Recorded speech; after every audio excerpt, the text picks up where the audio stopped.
Some doors don't creak open. They remain closed, sealed by grief, silence, and the weight of what's left unsaid. This is the story of a man who lost everything, and the woman who moved in next door with no intention of saving anyone, just starting over. But what began as the sound of a baby crying through the walls slowly unraveled into something deeper. A connection between strangers, a child who didn't speak but still chose, and a secret hidden in a nursery that would change all three lives forever. This isn't a story about medicine. It's about healing, the kind that doesn't come from prescriptions, but from presence. But before we begin, where in the world are you watching this story from?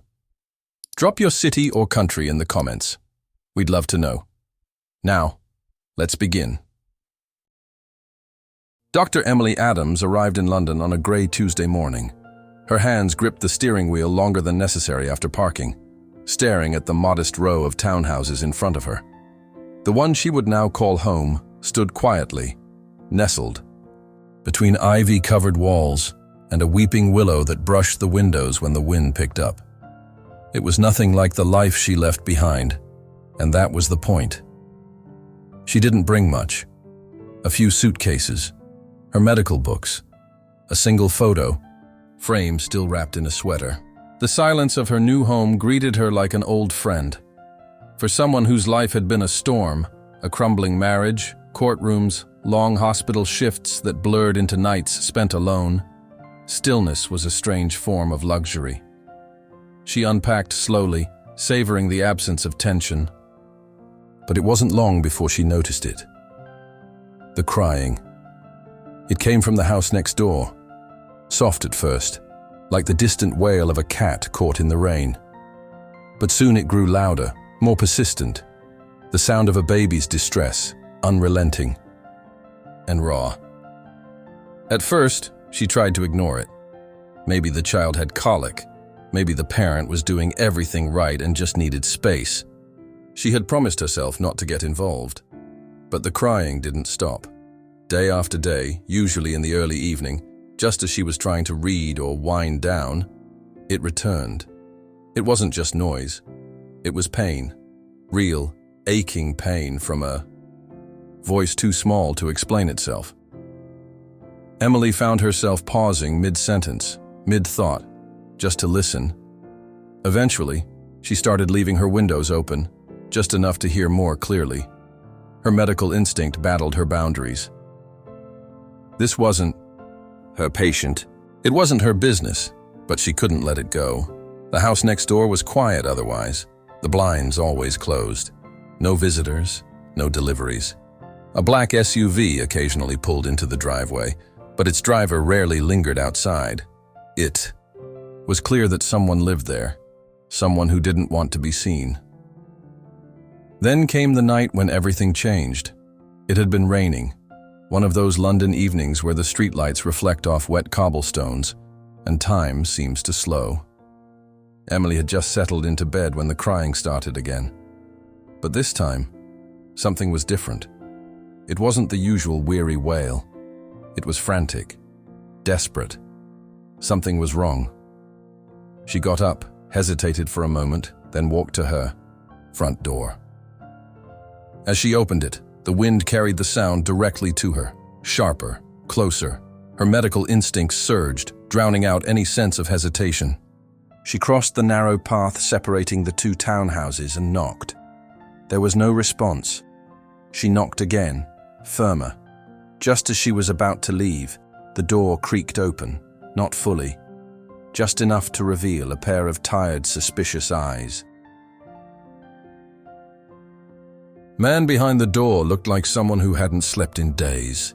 His face, though handsome in a worn kind of way, was shadowed with grief. He held a small bundle in his arms, the source of the crying.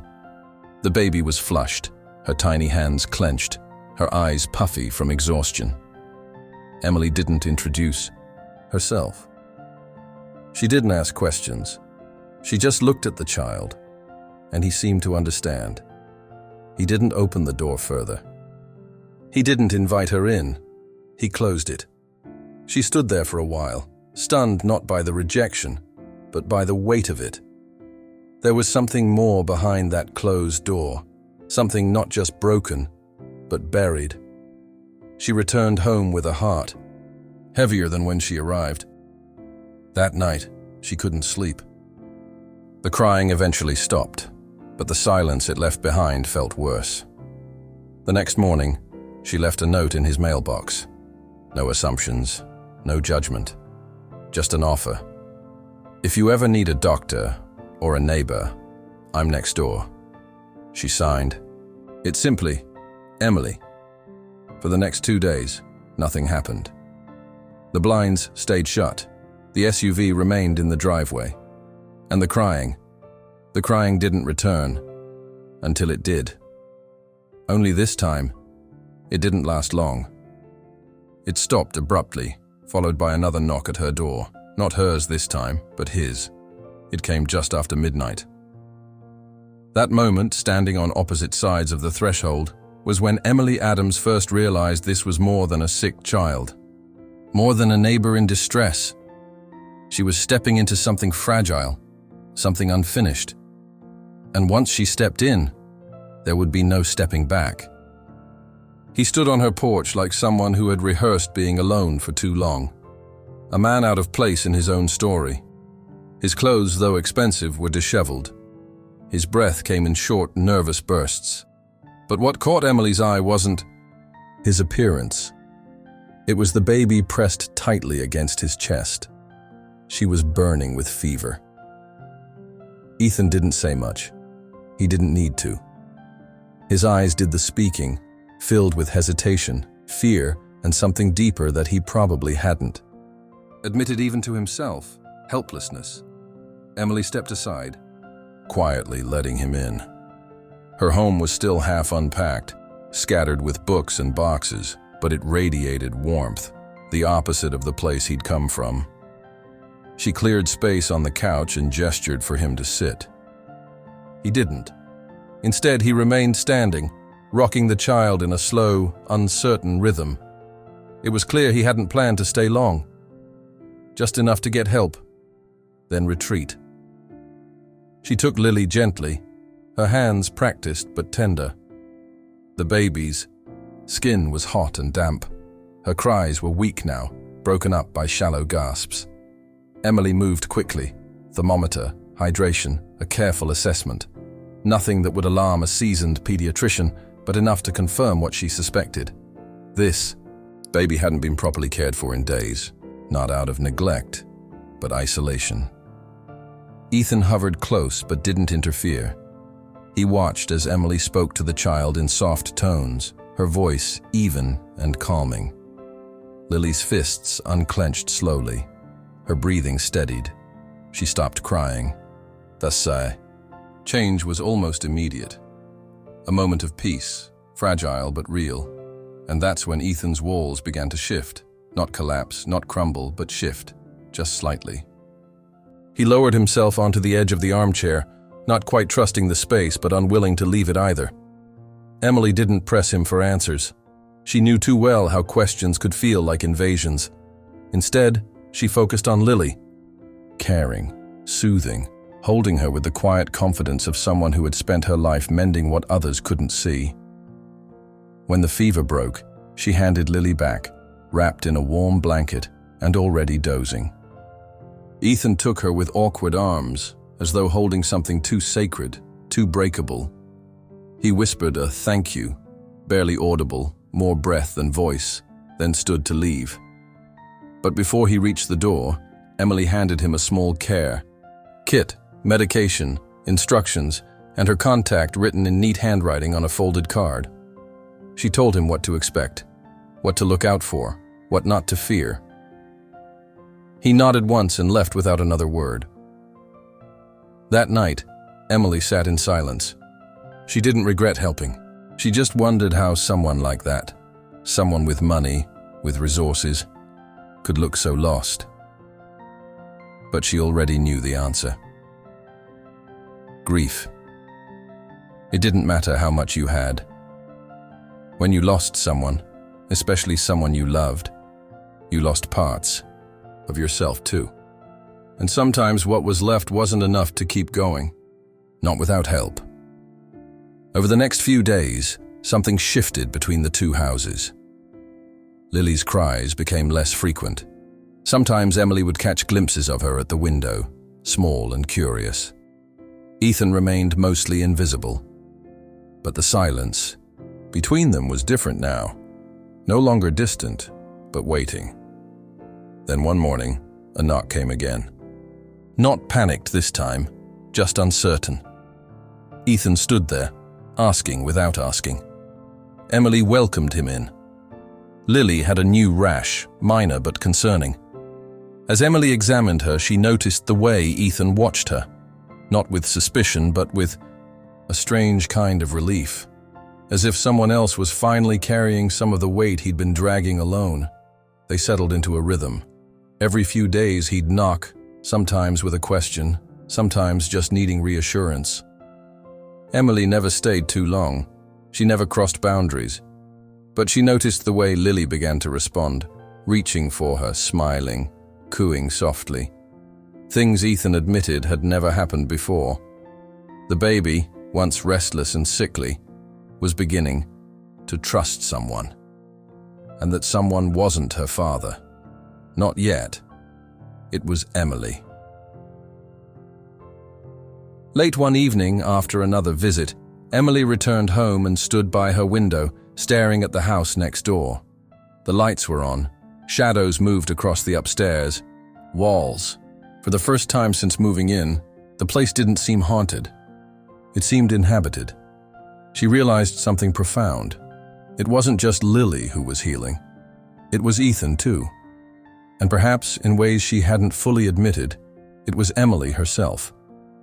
They were three people, a stranger, a child, and a woman starting over, orbiting around each other, pulled by something they couldn't quite name. It hadn't been a planned meeting, not a friendship, not even kindness. It had begun with a fever, and now something more was forming. Fragile, unspoken, but real. Lily's transformation was the first sign. She no longer cried through the night. Her eyes, once glazed with fever and confusion, began to follow light, motion, and, most often, Emily's voice. The change wasn't loud or dramatic. It came in soft increments. A quiet coo when Emily entered the room. A calm breath as she settled into her arms. A half-formed smile that lingered longer each time. Ethan noticed. At first, he tried to deny it, to explain it away as timing, as medicine doing its job, but deep down, he knew better. Emily wasn't just treating Lily's symptoms, she was reaching something no doctor had before, and the baby was responding not with obligation, but with choice. There was something sacred in that, something that unsettled him. He began to watch their interactions more closely. From doorways, from behind half-closed blinds, from a few quiet steps away. He watched as Emily moved through the house without disrupting it, as if she belonged and didn't, all at once. Her presence brought a rhythm, not just to Lily's routine, but to his. There were moments when he caught himself relaxing, letting her make tea without offering, letting her pick Lily up without asking. Trust was forming, and that, to Ethan, was terrifying. He hadn't trusted anyone since the accident. Not with his time, not with his child, certainly not with the delicate grief he carried like a second skin. The ocean had taken his wife, his plans, and most of his certainty. What remained was a man who built walls instead of bridges, who ran code to escape silence, and who had come to accept that some parts of his heart might never be rebuilt. And yet Emily was there, not as a threat, not even as a solution. Just there, reliable, patient, gentle. One afternoon, as Lily napped peacefully for the first time in weeks, Ethan found himself sitting across from Emily at the kitchen table. Neither of them spoke. The silence was comfortable, natural. It was in that quiet moment that he saw it. Not just Lily's comfort, but something deeper. The way Emily looked at his daughter. Not with sympathy, not even with pity, with love. It wasn't maternal necessarily, but it was full, present, intentional, and Lily. She didn't cling out of fear. She reached out of recognition. She had chosen Emily. That realization hit Ethan like a slow wave. At first, he resisted it. He feared what it might mean, that someone else was doing better at loving his daughter than he was, that the little girl who barely smiled at him would light up when Emily entered the room.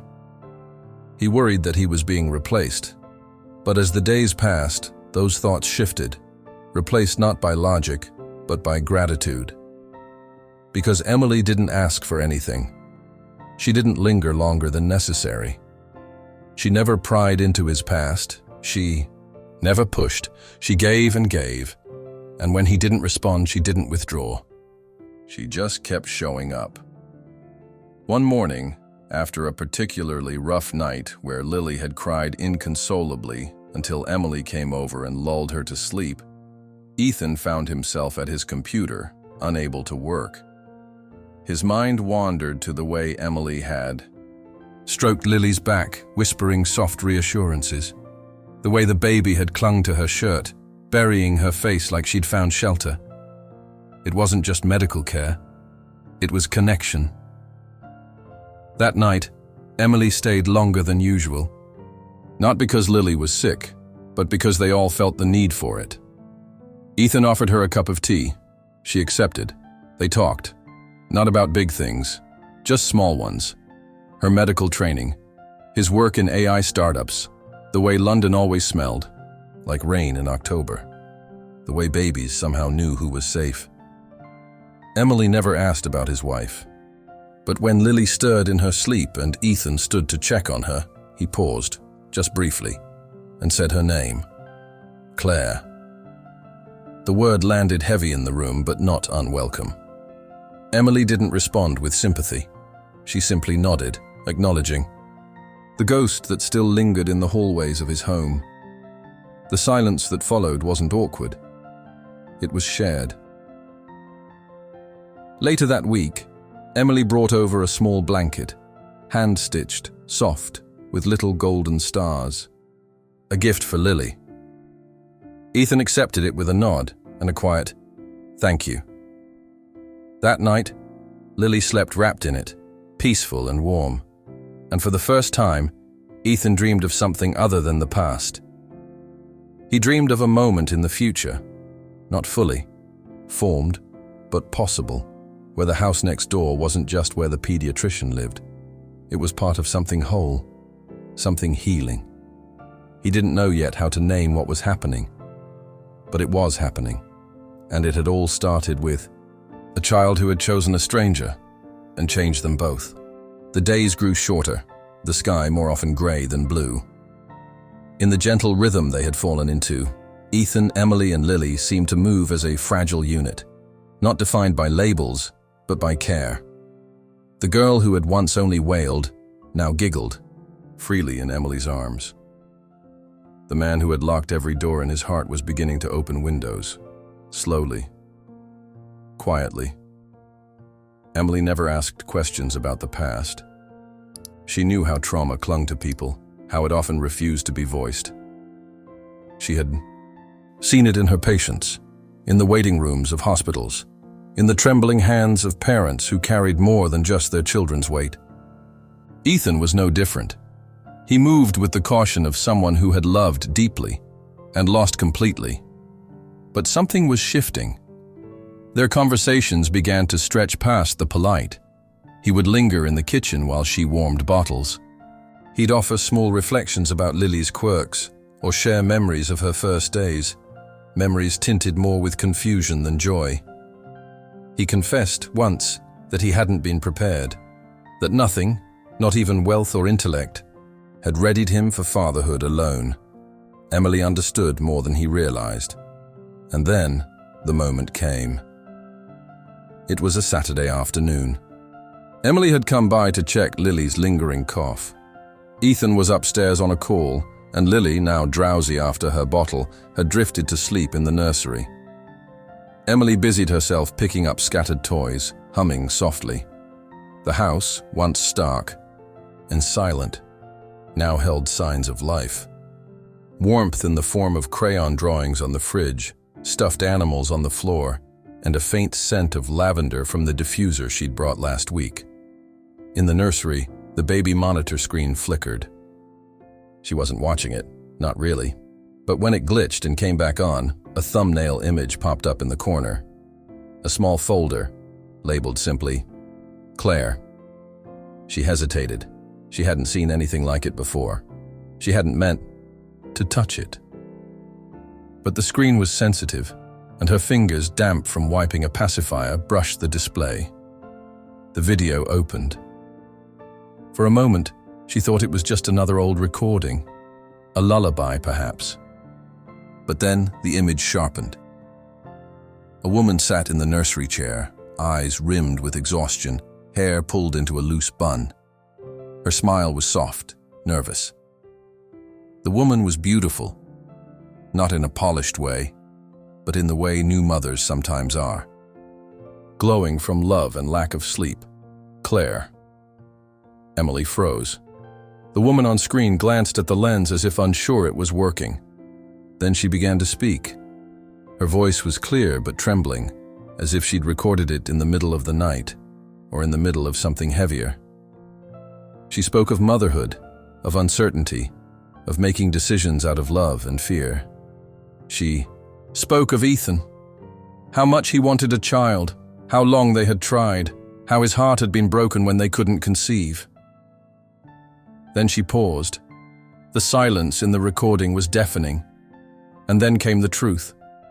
She spoke of Lily, how she had arranged the adoption quietly, how she'd found a mother in another country, a young woman who couldn't keep the baby, how the papers had been signed, how she had planned to tell Ethan when they returned from their boat trip. But then the accident happened. The boat capsized.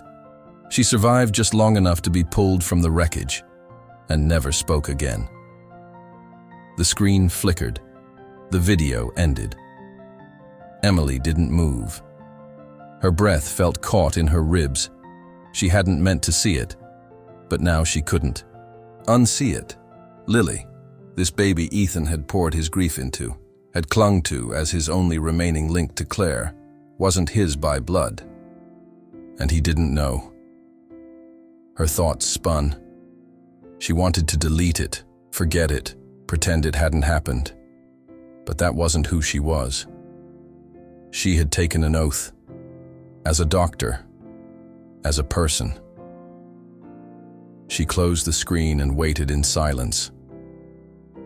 That evening, she returned to her own home without saying a word. She barely slept.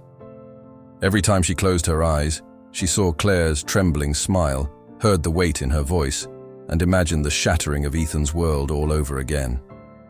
The next morning, she made a choice. It wasn't easy, but secrets like this had a way of festering. If Ethan was ever to move forward, truly, he needed the full truth. She walked next door and knocked. He welcomed her in, as he always did now. Lily reached for her immediately, but Emily asked if they could talk. Privately. They sat in the living room, tension coiling like smoke between them. She told him about the video, about how she'd stumbled on it, about what it said. She watched his face carefully. At first, confusion, then disbelief, then something more raw than either, grief's second coming. He didn't speak. Not for a long time. When he did, his voice was quieter than she'd ever heard it. Not angry. Just broken. He stood, Lily still in his arms, and asked her to leave. He didn't yell. He didn't accuse her of betrayal. But the door that had taken so long to open, it closed. Not with a slam, but with finality. Emily left without protest. Back. Home! She stood in her hallway for what felt like hours, heart aching, unsure if she had done the right thing. She had told him the truth, But some truths, she now realized, didn't set people free immediately. They destroyed first. And in the quiet that followed, the space between two houses stretched longer than any street in London. Ethan didn't leave the house for 3 days, not for coffee, not for air, not even to let light in through the curtains. The house, once tentatively warming to life, folded back into shadow. Lily didn't understand the change. She still reached for the door, still whimpered when no knock came from the other side, still looked toward the window expecting the woman whose face she'd memorized in her own quiet way. But Emily was gone, and Ethan was unraveling. The truth gnawed at him like a silent flame. Lily wasn't his. Not in the way he had believed. Not in the way he had built his grief around. Not in the way he had clung to her as the last echo of Claire. The woman he had trusted with his future had made a decision that rewrote everything and died before she could explain it. The video. Her voice. That confession. It played again and again in his mind, like a loop with no escape. And alongside it, Emily's face. Not defensive, not cold, just steady and sorrowful. She hadn't wanted to hurt him. He knew that. He could see it. But she had hurt him nonetheless. Still, beneath the shock, beneath the betrayal, something else stirred. Lily. Nothing had changed, and everything had. He remembered the first time she reached for his hand. The first time she giggled at his clumsy attempt to sing. The way her head fit perfectly in the crook of his neck.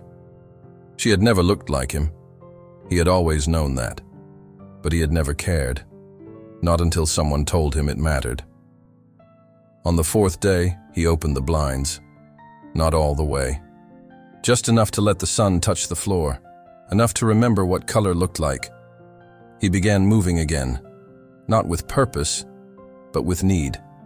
Feeding Lily. Changing her. Rocking her. And in those small, mundane rituals, a truth louder than blood echoed back to him. She was still his daughter. Not because Claire had said so, not because of paperwork, but because when he held her, he didn't feel obligation. He felt something deeper, rawer, love. And with that realization came another. He'd pushed away the one person who had helped him see it. Emily hadn't destroyed his trust. She had honored it, even when it meant losing him. Late that night, as Lily slept curled beneath her star-covered blanket, Ethan sat at the dining room table, pen in hand, paper blank in front of him. He wasn't a man who wrote letters. He was a builder, a coder, a fixer of logical systems. But nothing in his world had logic anymore. So he wrote. He wrote of confusion, of pain, of anger that had nowhere to land. He wrote about Claire, how deeply he'd loved her, and how much it broke him to know she'd kept such a secret. He wrote about Lily, how she had become his compass without him noticing. And finally, he wrote about Emily, how her presence had been a turning point, how her leaving had created a silence he hadn't known how to fill. He didn't ask for forgiveness. He didn't offer promises. Just truth. The next morning, he folded the letter and placed it in her mailbox. Emily saw it hours later on her way to the hospital. She didn't open it at first. Her hands shook slightly as she held it, unsure whether the words inside would mend or reopen the wound. When she finally read it, sitting in her car, parked on a quiet side street, her eyes welled up. Not because the letter was poetic, but because it was honest, and because it ended with a sentence she never expected. If you're willing, come back. Not for Lily, for us. She didn't answer right away. Days passed. Ethan waited, and then one morning, she was there. No grand entrance, no rehearsed words, just a knock. The same way it all began. When he opened the door, Lily reached for her instinctively. Emily scooped her up, tears catching in her lashes as the baby clung to her neck like no time had passed. Ethan stood in silence, unsure what to say. So Emily spoke first. She told him she hadn't come back out of obligation. She wasn't trying to fix anything. She had come back because what they had, imperfect, unexpected, felt real. Because the love they were building didn't require shared DNA or unbroken pasts. It required presence and courage and choice. Ethan listened. And then, with Lily still nestled between them, he took Emily's hand. That night, they didn't talk much. Emily stayed. She read to Lily. Ethan made tea. They sat on the couch as if it had always been theirs. There were no declarations, no labels. Just a family, slowly forming in the soft quiet of forgiveness. The next morning, the sun poured in through the same windows that had once held only shadows. Lily crawled across the rug, laughing. Ethan watched her, then turned to Emily, not with uncertainty this time, but with something firmer. Something like peace. It wasn't a fresh start. It was the start they were meant to have. Not defined by the past, but shaped by the choice to keep going. Together. The seasons changed gently after that. The trees that once loomed bare over the street began to bloom again, their branches dipping into sunlight that filtered through new leaves and open windows. Where silence had once ruled, laughter now echoed. Not loudly, but often enough to remind anyone passing by that something had shifted on that quiet row of London townhouses. Inside, a new rhythm took shape, not hurried, not perfect, but real. Emily moved between her own home and Ethan's as easily as breath, sometimes still carrying her medical bag, but more often carrying Lily, whose arms now wrapped tightly around her neck whenever she arrived. What had begun as neighborly concern had become something more. Not a rescue, not a role, but a place to belong. Ethan no longer watched the world through closed blinds. His mornings began with coffee made for 2 and sometimes 3. Lily now insisted on her own cup, water with a splash of milk in a plastic mug with stars. He found himself smiling without thinking, his hands no longer trembling when Lily cried, his voice steady when reading stories aloud that once sat untouched on dusty shelves. He still worked. The world of technology didn't stop, even when life transformed. But his time was different now. He didn't bury himself in algorithms to escape. He returned to them with balance, because there was something waiting beyond the keyboard now. Something softer, something warmer, someone. It wasn't sudden, the way love settled into the spaces between them. It was gradual, woven into mundane routines. The quiet brushing of Lily's hair in the morning, the shared glance when she tried peas for the first time, the way Emily fell asleep on the couch during late-night movies neither of them finished. One evening, Emily found herself standing in the nursery, the very same room where everything had shifted, where she'd seen the video that changed everything. The monitor still sat there, untouched since that day. She could have deleted the file. Ethan had offered, but she didn't, because some truths don't exist to be hidden, they exist to be carried. Claire's voice, once a crack in Ethan's world, had become part of its foundation. Not a wound, a memory. She had made a choice, rooted in love, even if that choice came wrapped in silence. And now, he too had chosen. He had chosen Lily, chosen Emily, chosen to build something not despite the past but through it. And in doing so, he'd become more than a man mourning. A wife. He had become a father. He had become himself. Emily still had doubts some days. Old ghosts don't vanish, they only quiet. But every time Lily reached for her, every time Ethan looked at her like he was still surprised she stayed, she knew this was exactly where she was meant to be. One morning, as golden light spilled across the living room floor, Lily took her first independent steps, not toward Ethan, not toward Emily, but between them. Her little legs wobbled, her arms reached out for balance. And she walked forward, laughing as she fell into their embrace. It was a small moment, but for them, it was everything. Later that night, after Lily had fallen asleep, Emily and Ethan stood outside together, cups of tea in hand, silence hanging, easy between them. Ethan turned to her, not with a question, not with expectation, just a simple, quiet truth. "Family," he said softly, "is what we choose to hold on to."